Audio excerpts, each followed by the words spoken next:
अमर ॾिसी रहिया आहियो ख़बर 4 न्यूज़ ऐं आऊं आहियां अव्हां जी होस्ट हिबा नवाब। हाणे ख़बर शामिल कंदासीं ठारू शाह मां MM अब्बासी जी रिपोर्ट। ठारू शाह भरिसां मञठ ऐं बोटी जे कचे में सिंधु दरिया में चाड़ बाद केतिराई फ़सुल पाणी हेठि अची विया। चाड़ सबबि पाणी SM बचाव बंद जे कपरनि खे पाइण लॻो।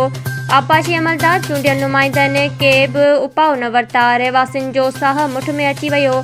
कचे जे इलाइक़नि में केतिरनि ई ज़मींदारनि पारां पंहिंजा फ़सुल बचाइण लाइ सवे एकड़नि में रंग बंद ज़मींदारी बंद ऐं लोप बंद ॾेई दरिया जो पेट सोढ़ो करे छॾियो, जंहिं सबबि पाणीअ जो दॿाउ SM बचाव बंद ते वधणु लॻो। जॾहिं त SM बचाव बंद जे कपरनि तां पिणु वॾे पैमाने ते मिटी इलाइक़े वासियुनि पारां खणाई वई आहे, जंहिं सबबि बंद पिणु केतिरनि ई हंधनि तां कमज़ोर बणियल आहे।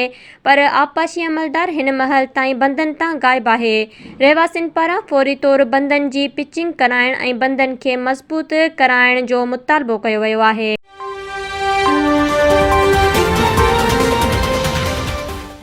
शहर जे मुख़्तलिफ़ इमाम बारगाहुनि तां धारदार मातमी जुलूस बरामद। हर तरफ़ या हुसैन जूं सदाऊं बुलंद।